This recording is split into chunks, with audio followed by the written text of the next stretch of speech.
Okay. Well, thanks for the technical assistance, Destiny. I'll call the meeting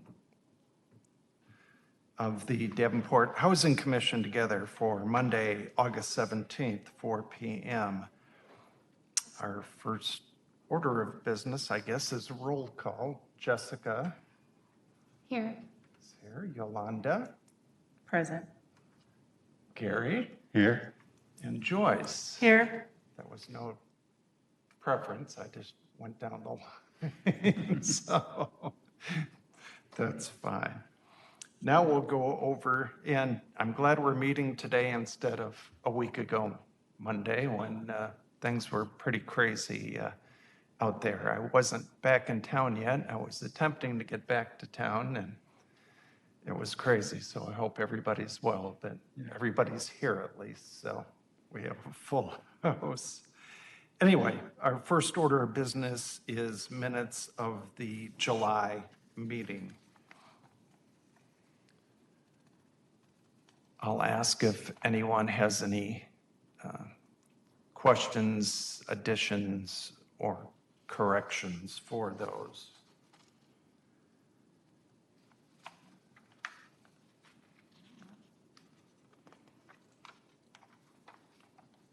It wasn't a long meeting, so because they've mostly been short these days, but if no one has any questions or objections or corrections, I'll ask for a motion to approve those minutes. I make a motion to approve the minutes for July. Second. Great, it's been moved and seconded to approve the minutes from the July meeting. You're on the ball, Gary. Yes, I thought it was an echo from Yolanda today. Gosh. Yes, Lord. Okay. All those in favor, please say aye. Aye. Opposed, same sign. Those will pass then. So then we'll go on to the financial reports for July. And I guess I'll ask for questions or directions, or Destiny, if you have any updates or things. Nothing major, just, I know for the newer people, I just want to point out, and I know, Matt, you've asked this in the past, but some of our insurance, we pay one lump sum. So July is our first month of the fiscal year. So you'll Right. notice that some of the items are paid, like our liability insurance, paid for the whole year. So that's just something to point out. Otherwise, it's the first month of our fiscal year, so our percentages should be low. Nothing major to point out as far as changes with the budget or anything like that. We pretty much stay steady with our budget year after year. I had a question about in section 8, for travel.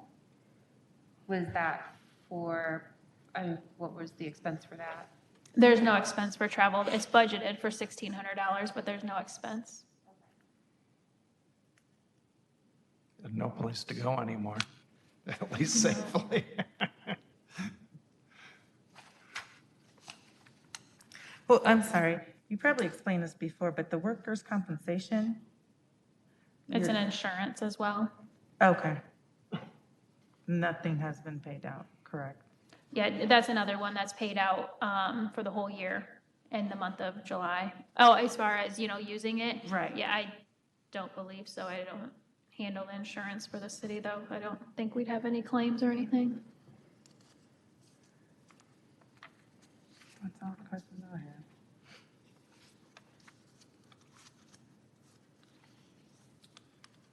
Okay, well, if there's no other questions or comments, I'll ask for approval to approve the financial reports for July. I make a motion to approve the financial report for July. Second. Great, it's been moved and seconded to approve the financial reports for the month of July. All those in favor, please say aye. Aye. Opposed, same sign. Hearing none, those are approved. Now we'll go on to occupancy report. Nothing really to report on this either. You can see we have 2 units being rehabbed at public housing and 4 for the Heritage. Numbers dropped up very minimal for Section 8. Still using a lot of our HAP funds, but our voucher size went down by 5. I believe the public housing and the Heritage are the same units from last month that they're still working on. The turnaround time for this, have you found that COVID has affected the turnaround time for rehab? No, because they're going into vacant units, so COVID hasn't affected that I've heard any complaints of anything. Okay. I know, our contractors are busier in the summer with other stuff as well, but going in vacant units shouldn't be a problem for COVID. I was just wondering, not necessarily going to vacant units, but like the amount of people working because Oh, yeah. of COVID. It's a small construction company. I think it's just a husband-wife team Okay. with maybe 1 employee. So pretty small. I haven't heard anything that they've had any issues. Okay. Our maintenance supervisor is actually the supervisor that, handles that contract. So I don't tend to get involved too much unless there's something major that would come about, but he usually handles any day-to-day communication. Right. I was just wondering if you've seen the turnaround time maybe slower or not, and No, so, no, I haven't noticed. okay. I had a question. The percentage of funds used, back in, I think it was like November or December, did we, or I wasn't a part of it at first, I guess. But didn't you guys favor going towards 110% each month? Is that correct? Correct. Okay. And is this going, that's not reflecting that, is, This would reflect that, since if you were looking at back to November, December, I don't remember exactly when it was that we went to 110%. I'd have to look back at our notes. The reason that our HAP expenses are so high right now is because of COVID. Because a lot of people, they're not working as much, or they're just now returning to work, I'd say within the last month. And, some people may still be laid off, if business hasn't picked up yet. So our numbers have been higher with COVID because we're paying more rent, we're paying more subsidy for each tenant versus what we were, say, back in February. So that's why our numbers have increased, our HAP amount has increased.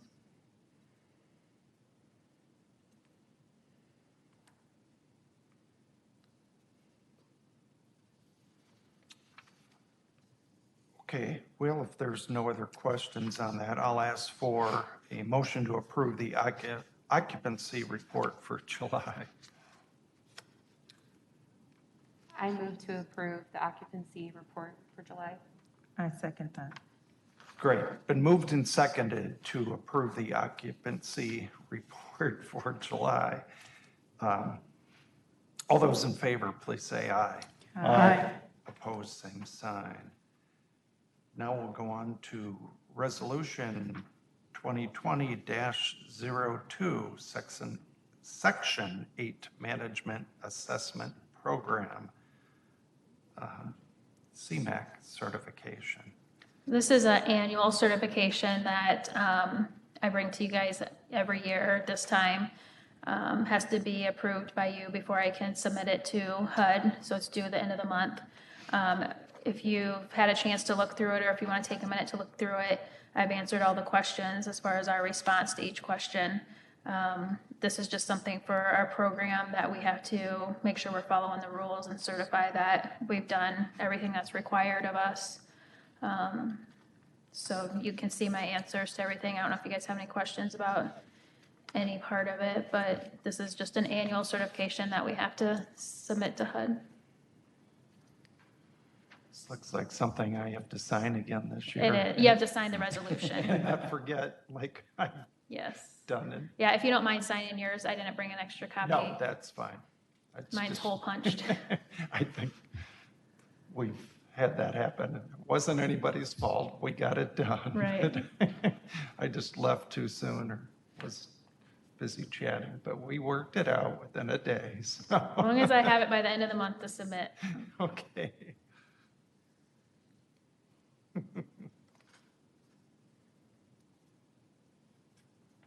Is this something that we have to vote on to? Yes, Okay. to approve the resolution. I guess I can talk and sign at the same time. Has everybody reviewed this? Yeah, I don't, Okay, that's, me either. yeah, well, that's, I do have one question. What is HQS? Housing quality standards, that's our inspection that we have to do on each unit. Okay.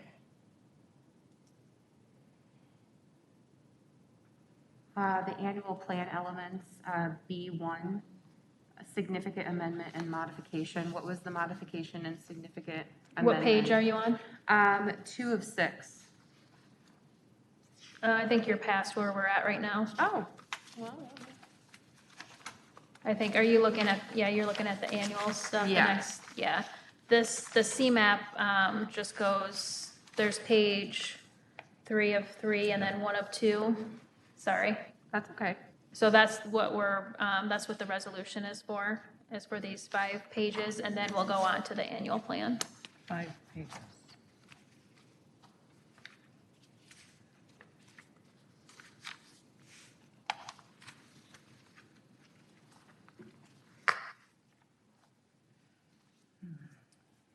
since I noticed Bruce is here under discussion, will we be getting an update, or can we talk later about what might be transponding? Yeah. Okay. Since we won't have to talk behind his back today, he's here. Now, this is technically our public hearing for Correct. the disposition too, so. Yes, no, it just brought up a question I was going to ask anyway, so. Yep.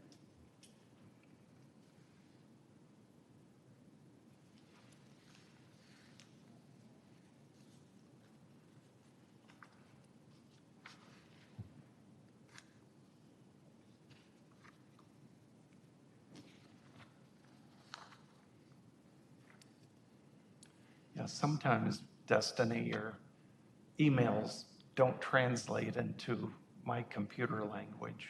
Really? Yes. And I remember, shouldn't say in years past, well, I guess it has been a while. I've even asked people at the library who are smarter than I am to download it Yeah, for it me should on just send, theirs. yeah, I just send the link to the city website, Well, and then you should be able to download the agenda from there. I know. I can do it for that. Okay, because I know Joyce was having some issues with hers this weekend, trying to get it to download. I didn't, I always check it before I send it to you guys, and I didn't have a problem downloading it from my city computer, but I'm not a technical person either, so I don't know beyond that. If you guys have problems, I mean, I could always scan it to you guys. You have sons to help directly. me out. My kids are good. Yeah, As I said, no, even some other times I've asked people over there to help. Back in the old days when you could go to the library and use a computer, well, for more than 10 minutes, but the world's different, so. Destiny, the last page on that CMAP, there's 2 responses that are not indicated or answered. Yeah, this is for bonus points. Okay. It's, you see the deconcentration. We don't do that. It's been done in the past for the deconcentration bonus. And, actually, the FSS, I don't know which part you're looking at the last page. We don't have the FSS program. So if you look on page 1 of 2, I answered check here if not applicable, because we don't have that program. And then the last one, number 15, is the deconcentrate, I can't even say the word now. Anyways, number That's why you 15, the didn't answer. bonus. We've done this in the past, and it didn't help us out, and it takes a lot of work to do this. And we don't have to do it, it's just a bonus for us if we do, and we've chosen not to do it.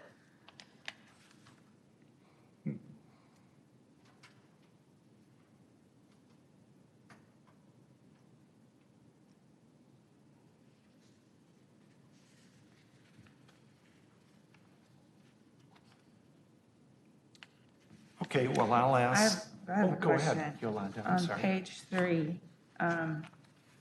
where it says,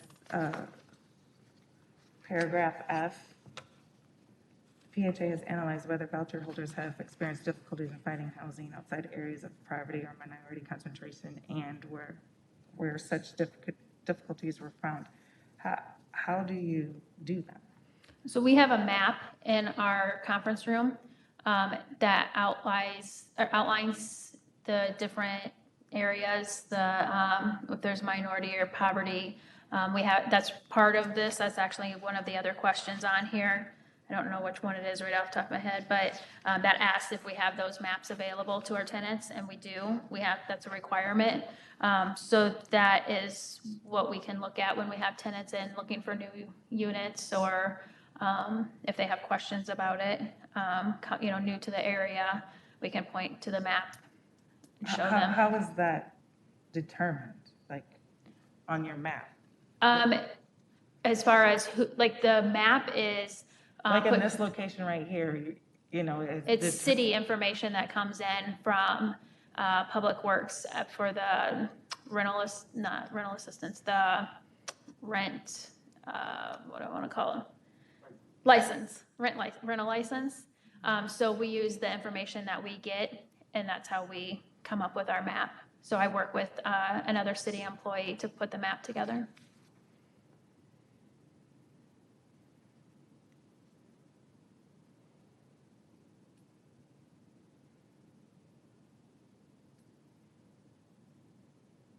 And our payment standard is the same for the entire city. So the last part of that question is asking if we've ever gone to HUD for approval, which we haven't. We've never had any reason to. The rents have always fell within our payment standard pretty easily, so we've never had any issues finding rental units.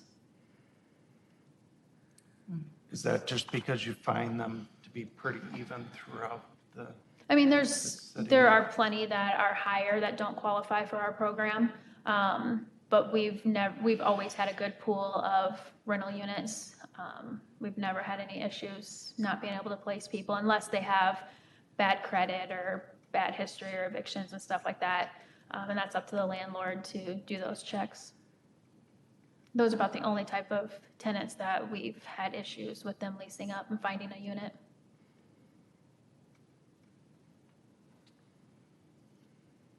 Do you guys work with other individuals? I see on that same page that Yolanda pointed out on C, that you guys have information about job opportunities, schools, and services in these areas. Do you work with another sector of the city in order to maybe people coming in, porting in, as you've said before, to see if there's opportunities for them? Well, we have posts in our lobby for jobs and stuff like that, and if they question us, if we need to discuss schools, when people port here from other areas, if they're not familiar with Davenport at all, we always try and talk to them and help them decide on schools or any part of it, job opportunities and stuff like that. But as far as working with other city departments on that, that's not something that the city offers as far as job. I mean, we could point them to the city website if they're looking for a job opportunity, but we usually do workforce development or tell them about websites and stuff that are available.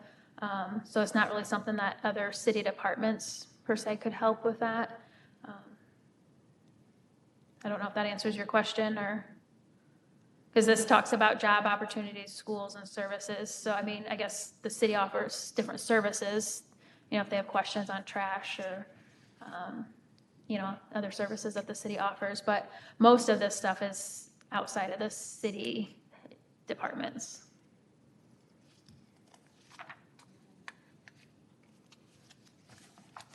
I know once upon a time, there was talk about having the family sufficient, what's it called? Family The self-sufficiency, yeah. Program. They were looking into that, but or have they stopped doing that? We Because don't have the just, money for that? yeah, we have discussed, Bruce and I recently in the last few months have discussed different programs that we can, fill in. We are actually working with one right now. It's the Foster Youth Initiative. where it's for 18 to 24-year-olds that have gone through the foster program and are homeless or could possibly be homeless. We're actually working on that program right now to possibly add that to our portfolio of voucher holders.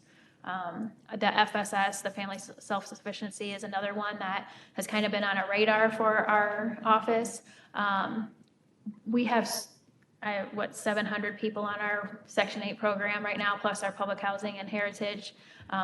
It's hard to take on another program that you have to learn about and reach out to more people when we still are pulling from, well, we're not currently pulling from our waiting list due to ports, but we're still getting new ports in weekly.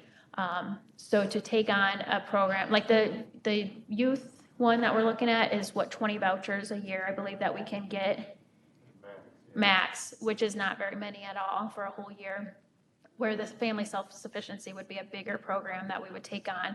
And it's not something that we have the manpower to do at this time, but it is something that we've looked into and started to explore with the possibility of disposing of the heritage and public housing. Doesn't Rock Island have one? I honestly don't know which different programs or cities have it. I don't know for sure. Yeah.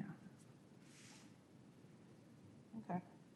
It'd be a good program. I'd like to see it be added. I know it's a lot of extra work because you have to keep up with their escrow and Yeah. I don't but know. it's definitely a good program. to have. Yeah, it's a great program. I'd like to see it added, but it's just one of those that it's going to take somebody to really dive into it deep and spend a lot of time learning about it. And so it's just something that we don't have the extra Well, I time for know at this once time. upon a time when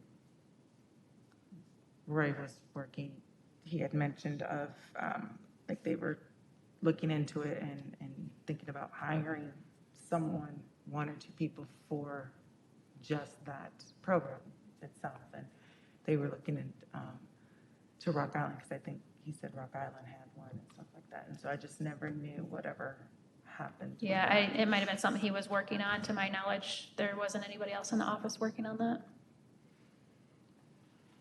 Okay.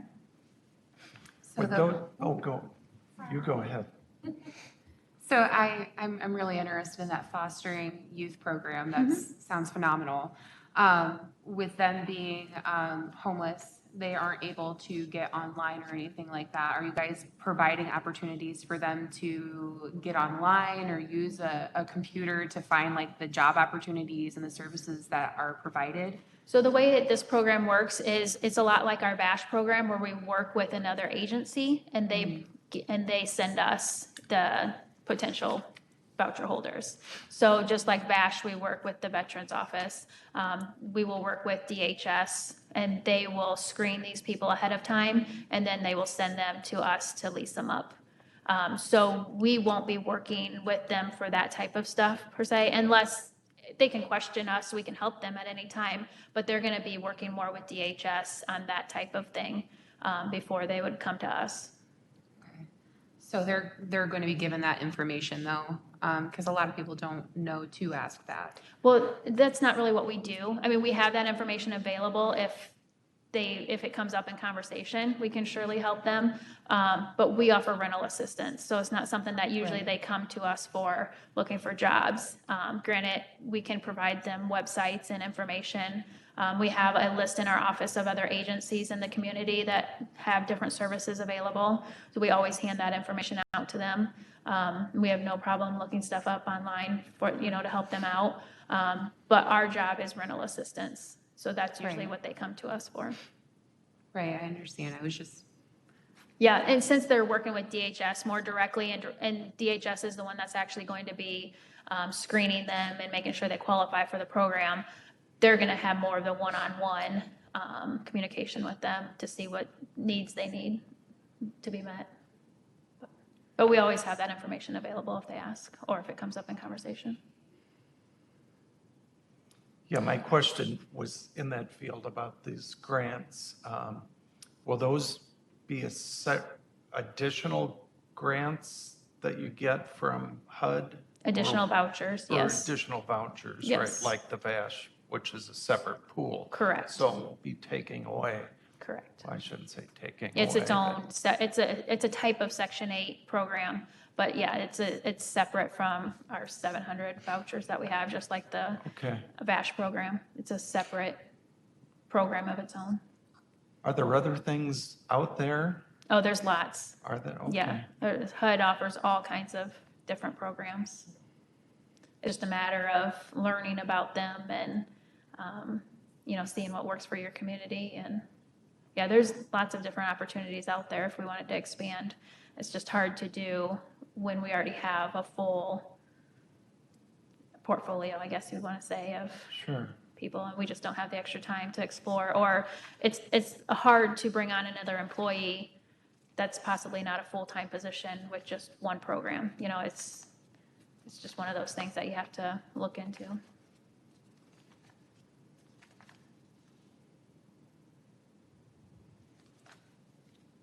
Okay, any other questions on this? Go ahead, Jess.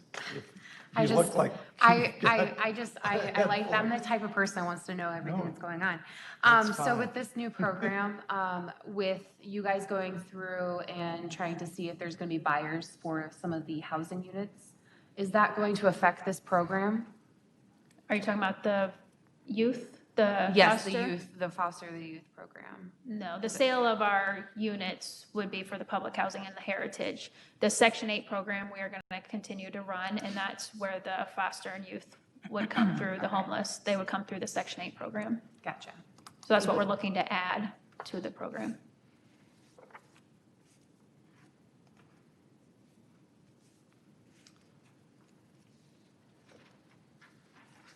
Okay, well, if there's no other questions, I'll ask for a motion to approve the resolution of 2020-02. I'll make a motion to approve. I second. Okay, it's been moved and seconded to approve that resolution 2020-02. Section 8 Management Assessment Program, CMAX certification. All those in favor, please say aye. Aye. Opposed, same sign. Hearing none, that's approved.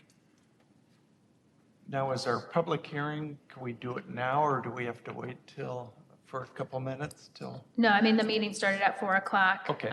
So the public hearing is for about the annual plans for the Housing Choice Voucher Program and the Public Housing Capital Fund, which includes the disposition of the project-based Section 8, which is the heritage, and the public housing scattered sites. So that's the pages 1 through 6. The intent to dispose. And page 1 through 3 after that. And then the last one is our capital funds. That's the rest of the papers in this packet. So this again is an annual plan that we always have to submit. Every 5 years, we have to submit a 5-year plan. So with the disposition, we've added that on page 2. And then we added the attached intent to dispose. So that's really the only major change that we have for submitting our annual plan.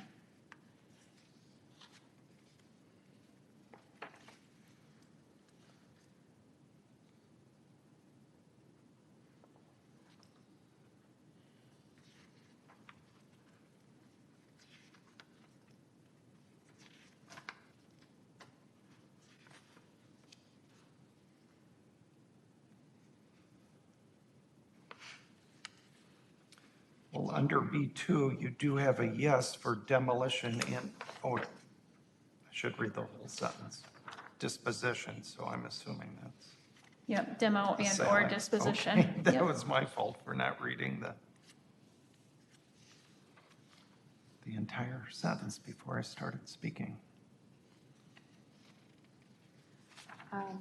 The same page, but it's B1. I had brought it up earlier, but I think I was a little early to the party there. The significant amendment and modification, can you clarify what that is? That's for the disposition of the heritage and the public housing.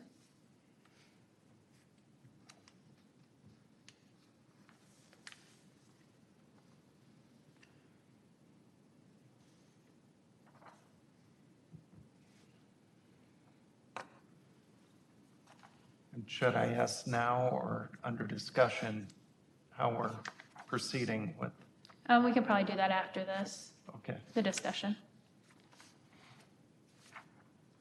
Do whatever you want. You can ask whatever you want.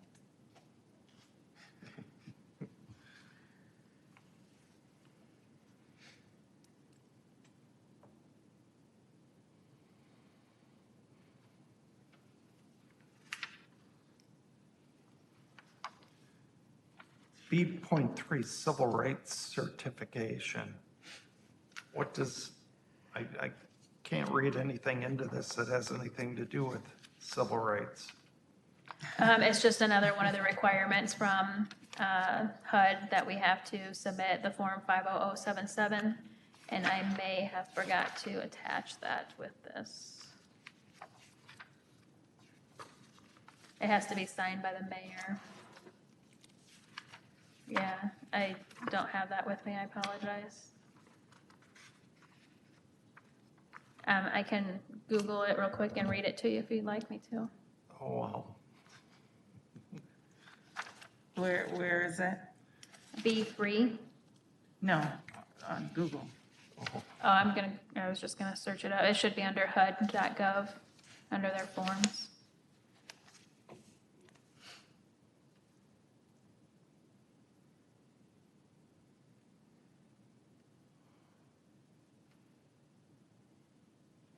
So this is a form that the mayor has to sign. It's civil rights certification, acting on behalf of the Board of Commissioners of the Public Housing Agency listed below. Oh, this is saying as the chairman. So Matt, I might have to reach out to you for this. I apologize, I don't have it with me. I thought it was the mayor's signature, but it says the chairman. So it's, as the chairman or other authorized PHA official, I approve the submission of the 5-year, this is saying 5-year, it's for the annual plan as well.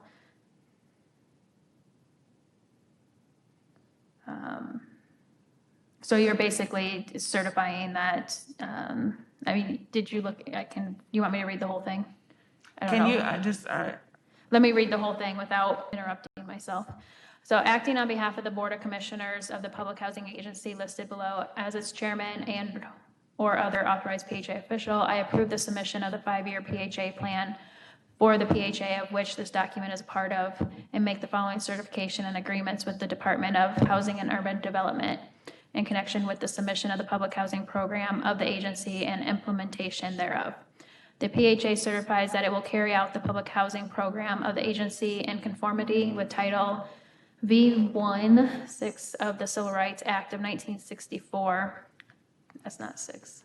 The Fair Housing Act, Section 504 of the Rehabilitation Act of 1973, and Title II of the Americans with Disabilities Act of 1990, and will affirmatively further fair housing by examining their programs or proposed programs, identifying any impediments to fair housing choice within those programs, addressing those impediments in a reasonable fashion in view of the resources available, and working with local jurisdictions to implement any of the jurisdiction's initiatives to affirmatively further fair housing that require the PHA's involvement, and by maintaining records reflecting these analysis and actions.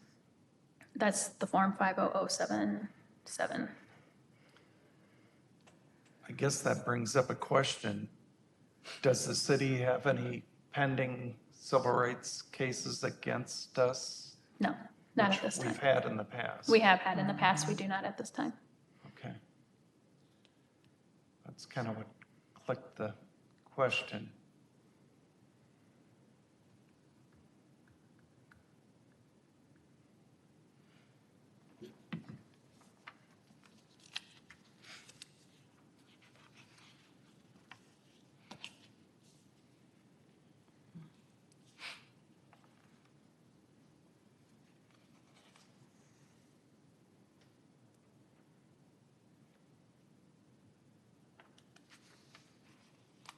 And we're on time, or ahead of time, for this, since we got behind during a previous administrator. As you well, you inherited a mess. Yeah, this is on time. Good. Because it seems like it's pretty quick, but then I remember the other one was late. Right.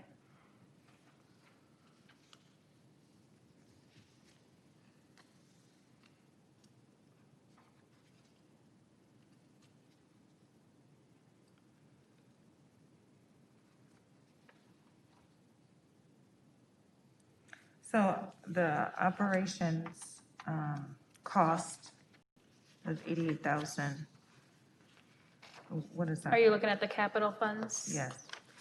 So that's just a calculation that HUD runs. There's reports that I have to submit to HUD that shows how often our units are vacant. I have to report what utilities we've had to pay on our units.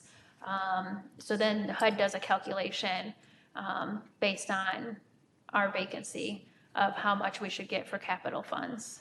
And so that's what the 88,000 is, calculation of what they come up with and say that we're entitled to. And this is for capital funds, so we use that to do our rehabs.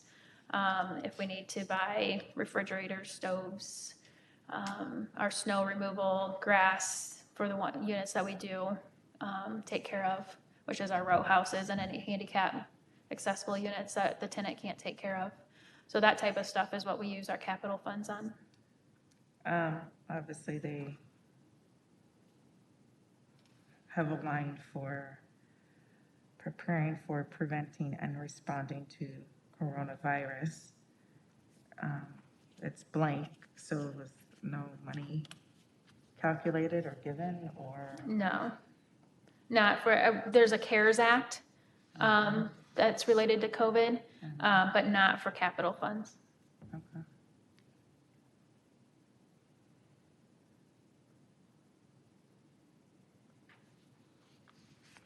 And this, since we're such a small PHA, all of our 88,000 can go into operations. I think that's on the footnotes below. PHAs with under 250 units in management, we use 100% of their capital fund project grant for operations. So we just put all of our money in operations. We could put money in these other line items if we needed to, but usually the capital fund money doesn't even pay for everything that we need to anyway. So there's no reason to put money in any other line item, because we can do that with our fund itself. We don't need the capital funds for that. Okay.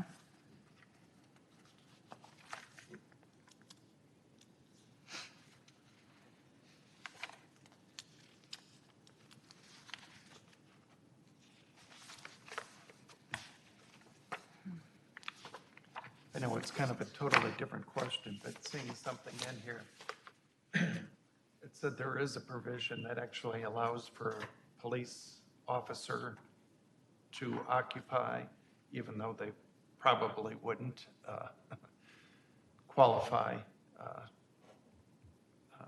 financially. But is the Nets group still patrolling down at Heritage of Paramount? I mean, I don't check in with them day to day, but if I have any issues, I submit it to Andrew Harris, and then he follows up. But honestly, it's been pretty quiet. We haven't talked about it for a while. Yeah, so, which I sent him an email maybe a month ago about somebody submitting something to our office about some drug activity, and it was unfounded. Since we don't have the hearings anymore, maybe it doesn't come up as much, but. Yeah, it's, knock on wood, it's been pretty quiet at the Heritage. We haven't had any issues, but Andrew Harris is our contact if we Right. do have any issues that we're concerned about. He's really good about acting.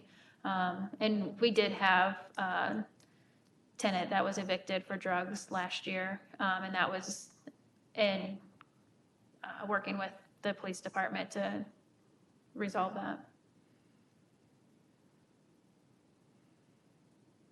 No, he's a good person too. He's on my contact list for stuff in my neighborhood. Yeah, so. he's really nice to work with. Yeah.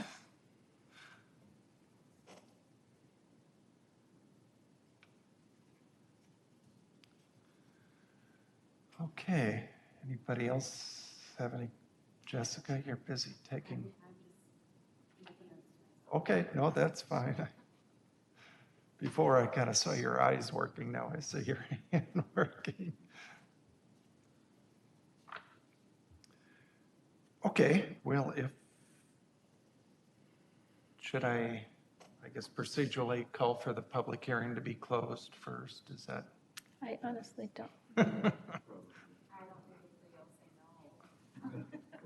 Okay, well, Tom Warner's not here, but I didn't want to break any rules, so. Okay.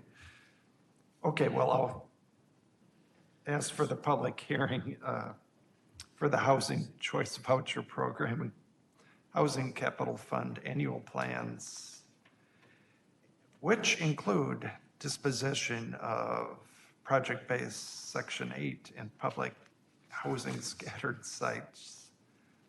Hearing to be closed. So now we can go on to discussion. I'm going to need an approval Oh, do we- and for Okay. this to be submitted to HUD. Okay. Great. Glad you're there to correct me. So now I'll ask for a motion to approve number 5 there, the public hearing for the Housing Choice Voucher Program and Public Housing Capital Fund annual plans, which includes the disposition of the project-based Section 8 and public housing scattered sites. Is there a motion to approve? I make a motion to approve. Second. Great. It's been moved and seconded to approve our public hearing. All those in favor, please say aye. Aye. Aye. Opposed, same sign. Hearing none, that is approved. So now we'll move on to discussion items, if there's anything. I guess my question is for our Section 8 folks and public hearing. I don't know if you've heard, was that storm last week? Did you have damages at any of the properties or? We did have some minor, limbs down, trees down, nothing that affected our units as far as the building structure or anything like that, but we did have to send forestry out. One of the branches off the tree at the Heritage in the yard fell on top of the gazebo, but doesn't appear to be damaged. But they haven't taken it off yet to make sure. And then we had one out in the parking lot right by our staff parking that fell. Luckily, nobody was parked there. So they were able to just kind of push it off the parking lot until forestry comes. But yeah, we had some down at some of our public housing units as well, but nothing that structurally damaged anything. Well, I imagine most everybody was out of power for some time. Yeah, we were without power at the Heritage till Wednesday night. And then, public housing, there were a few without power. Everybody, to my knowledge, has got power back now. Do you have a way to contact people? I know there's some, like through the Department of Human Services, has some grant programs for those that would probably fit in their income area for food that needs to be replaced or Yep, things? we handed that information out last week for food stamps. If they get food stamps, they can replace that and get reimbursed. And then Community Action also had disaster relief program that we've set applications out and let our tenants know that that was available as well. Oh, so you're a step ahead. Okay, good. No, I'm glad you're letting people know because there's always new stuff happening and I know somebody forwarded something to me and I forwarded it to others before I even read it. And then, but I got thinking, a lot of the people that we serve would probably fall in that, would fall in that area. So that's great that hopefully everybody's okay. Yeah, and hopefully the gazebo is too. It appears to be okay, so hopefully it's not too bad once they get the tree lifted. It's just a big branch off the tree, not the tree itself. Okay. Gotcha. Well, I was going to ask, since Bruce is here, if how's things coming with the sale. I don't know if you can hear me with this, probably not. That's why I took mine off. Hopefully, It's progressing, the sale, I think when I was here last, maybe not, so maybe I should back up a step too, because I think it was last in June, right? It was probably here. Probably what's changed since then is we now have received offers. I think at the time we had letters of interest that we had received. So for those of you that maybe weren't here last time, we had over a dozen, I think, letters of interest with both the heritage and scattered site units for sale. And so that seemed to be a lot of interest, but we kind of sensed from that, those LOIs that they were more focused on the heritage and less so on the scattered site units. So we had instructed the broker that, you know, we're the landlord of both, and since it's not our primary mission, you know, can you make it clear that, you know, both are available? That's what we're marketing. And as it turned out, you know, in the meantime, we talked informally somewhat with our council about what sorts of, you know, we didn't want, and again, I'm retracing this for some of you, so I'm sorry to hear this again, but just to make it clear, we with the scattered site units scattered in lots of different neighborhoods, it was less important that we get some sort of price, especially for those units, and much more important that we know that they're going to be managed well and that they have a plan for those units. The heritage is a little bit different animal. There are lots of folks that manage those well across the country and do well with those. So there was less concern about that property falling into, you know, the wrong hands, if you will, but more concern from city council about the scattered site units. So we took that as some of the criteria when we looked at the offers that came in, and we ended up, I think, receiving, you know, 7 really. We had 8 offers, although one was another letter of interest really. So we really had 7 offers that came in. And jumping to the point, I guess the update is we didn't find that magic offer that checked all the boxes. There wasn't just one single buyer that could acquire both the heritage and the scattered site units and that we felt comfortable with. We did find some great buyers on the heritage side, and so we're currently evaluating those. Council has given the guidance that they would consider selling these separately because it's so important to make sure we get the right buyer or set of buyers on the scattered site units. So that's where we're at. We're currently vetting the offers on the heritage, and will likely, I would say in the next several weeks, those would likely be brought forward to council for review. That's a quick process somewhat, but even that will require HUD to approve.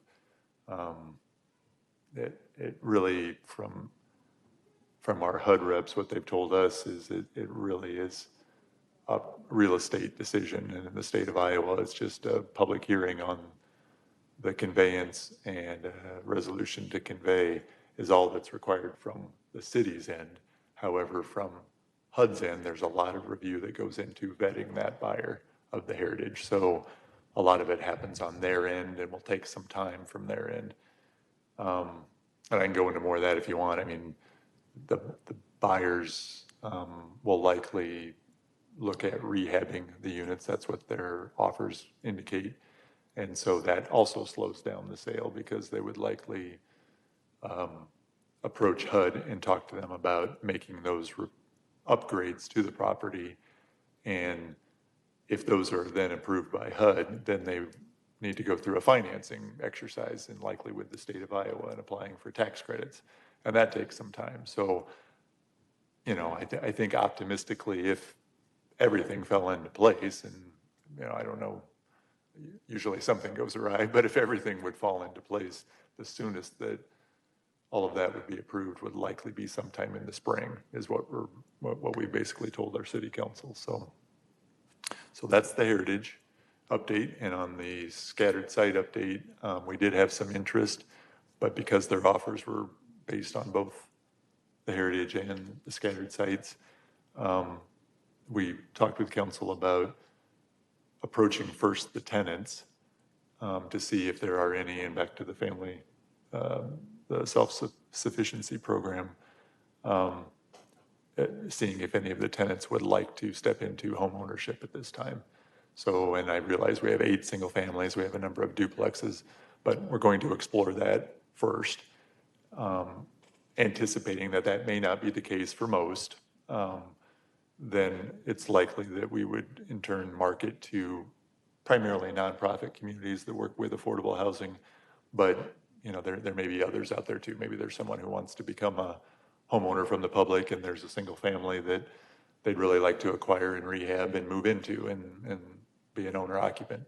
As long as they meet the affordability criteria, that's a possibility too. So I don't have much of an update for you on that, other than we're about to begin kind of what I would call a local marketing effort of the scattered site units, and we'll report back when we have some more info. We may know more by your September meeting. It may be more likely by your October meeting, but so that's, sorry, long-winded, but that's kind of the update on the 2 assets. Are any of the potential buyers local entities? Of the buyers for the heritage? We'll do that part first, and then we'll ask about the other. Sure. Well, of the 7, let's just say it that way, of all the offers we received, yeah, we did have some local connection. Actually, I would basically characterize 2 out of the 7 were local. The top offers, however, were not local offers on the heritage. You mean top offers dollar-wise? Dollar-wise, experience-wise, portfolio-wise, right? And since that was more of the consideration from the city council on the heritage, you know, I think basically without, you know, breaking any confidentiality with, you know, anything like that, I don't want to go further in terms of who and more details on it, as we haven't yet briefed council. But my hope, my suspicion is that when we go to our local marketing effort, hopefully there will be some interest locally from maybe even those same buyers, and or other buyers who were interested. That late LOI that we received, that I would almost call, they submitted in time to be an actual offer, but it wasn't an offer, may actually be interested too, and that may become a local offer. So yeah, I think we have local interest as well. We're optimistic with that, but yeah, unfortunately, none of the local buyers were, you know, at the top of the heap in terms of interest in the heritage. So Is it just, has the council made, I guess I haven't seen it on any other agenda stuff, and maybe I missed it, but have they set a criteria? Are they just bottom line, they want to get the most money they can, or would they prefer? I don't know what their intent is, because I mean, I've talked to a couple of them privately, but that's been quite a while.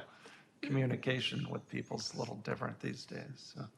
well, I would just characterize staff as going through a fairly involved vetting process of the buyers of the heritage. And so, and there's quite a bit, you know, we have some metrics that we can compare against our own operation of the facility as well. So it's something, you know, as we've said to council from the beginning, you don't want to sell to someone who's going to manage it more poorly, you know, or not meets our standards. They need to at least meet our standard and above. Maybe that's the way to put it. I think Right? it's been run pretty well. Yes, yeah. And so we're not looking at going backwards, I guess, is the main point. So, Good, good. so yeah. That's basically what I have for you. On the ones for the public housing, if there is someone who would come in and want to say like 4 or 5 of them, and they have to get all the approval from HUD, do they have to keep this underneath HUD's approval for a certain amount of time then, or? I can answer that probably for you. So for HUD's approval for a certain amount of time, you mean in terms of a time period or a dollar amount? Or Time period. Time period. Yeah, what we've been told by HUD officials and by a couple of cities who have gone through it, it can be as long as a 6-month process from the time that you have, let's say, one or more buyers that are interested in public housing units to getting to HUD approval. So, whereas in the Heritage, I mentioned that the buyer sort of goes through that process directly with HUD. In public housing, it's flipped. And basically, the PHA goes through the vetting process with HUD primarily first. And once you go through that, what ends up happening is, depending on the disposition status, and there's lots of them out there. I mean, I mentioned it, I think maybe last meeting, it's possible, even this time, it's possible somebody could step into our shoes and be a PHA, and they could remain public housing units. That's an option. An entity could come forward and want to operate them as affordable housing, Section 8, project-based Section 8 housing even, and could apply for that as part of their process. They could simply want to keep them affordable, and that's what a lot of our nonprofits do here now, but not be part of the public housing program. And so, any of those options could actually result in the tenants remaining in place, because they, especially in the first option, if they remain public housing, they're public housing tenants, they could just stay there. Even at the Section 8 level, as we've been talking, if a new buyer is interested in retaining Section 8 eligibility for vouchers, an existing tenant, if the new buyer doesn't want to maintain public housing status, the new tenant will be, or the existing tenant will be given a voucher. So if the new buyer wants to retain Section 8 vouchers at that property, say a duplex, and there's 2 occupants there, they both get vouchers, and it's a great, from day one, they would have a great tenant in there that meets Section 8, so they could just remain in place. So that could even happen. But anyway, down the line, the point being, yeah, the buyer would submit to us, if we ultimately end up finding the right one or more buyers that are going to be a good fit, we start down the process with HUD. That'll probably be a 6-month process. And then at the end of that, we're talking through with HUD now, we need to figure out, we think it could end up being that tenants who have a year lease, they may be 7 months into that lease.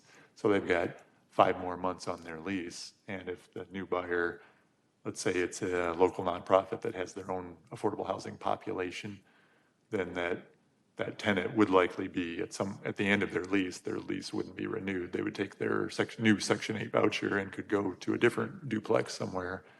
But that would take 5 more months after HUD approves it. So you can see how this timeline keeps kind of stretching out. It could be some months before, depending on the scenario. And since we just don't know who all the buyers are and haven't even gotten to that point yet, it's hard for us to speculate on exactly how this is going to go. So. Confused? That's all. Okay, good. Bruce, that self-sufficiency program, can you explain that a little bit more to me? Destiny may know more on it than I do. I know we've looked into it a bit. Is some of that coming off of? No, it's not. Is it? Because speaking of, I was just about to go into. There's the Section 8 to home ownership program too, and that's not what it's called. But there's that program out there that we've also looked at. But I don't know. Do you have any more info on that? Yeah, because there's the family self-sufficiency and then there's the move to work. And I think the move to work one is where they actually go into home ownership. I think that's the one maybe, but I confuse the two because there's a little bit of difference between the two. And I haven't dove into either one of them deep enough to understand all the program rules. And I know one of them is the home ownership one where you keep part of the subsidy that they would qualify for in an escrow. And the move to work one, I think maybe that one, I honestly don't know. There's 2 that are similar programs that we've discussed looking into further that we haven't had the time to dive into. So I don't know for sure. I would hate to misspeak on either one of the programs. It's not something that we've looked into as much as like the homeless youth and foster one. That's the one that we're kind of focused on right now, and we have done a lot of meetings with HUD and DHS on that one. So I don't want to misspeak on the family self-sufficiency and the move to work, because they're two different programs, but one of them does offer an escrow for buying a home, and I don't remember which one that is. Okay.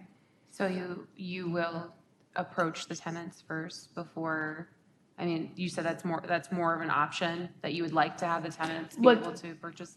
the Yeah, home?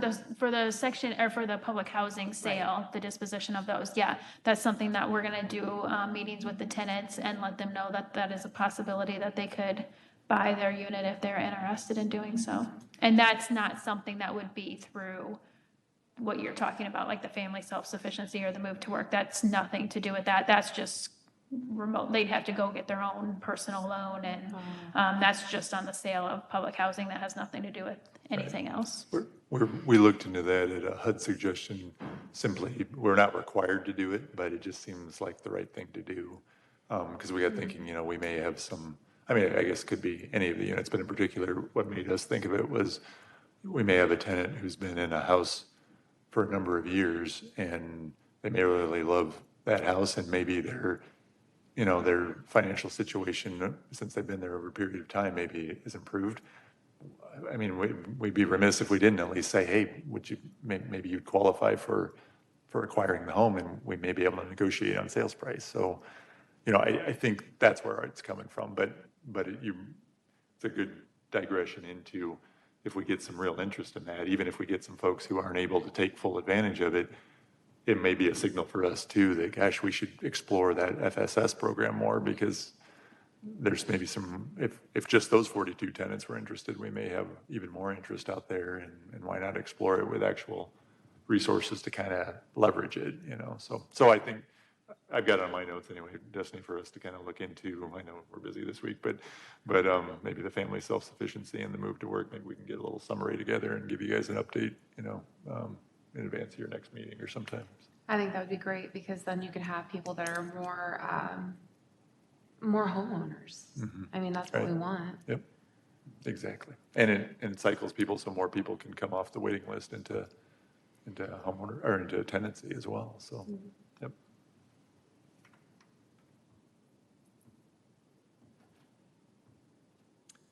Are there any other questions or comments? If not, I think the third Monday in September is the 21st.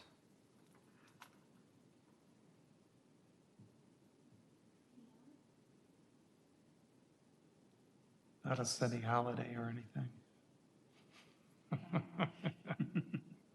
Anybody's birthday or? Okay. Okay, well, if there's nothing else, I'll ask for a motion to adjourn the meeting for today. Make a motion to adjourn. Second. It's been moved and seconded. All in favor? Aye. Aye. Thank you. Thanks for coming, guys.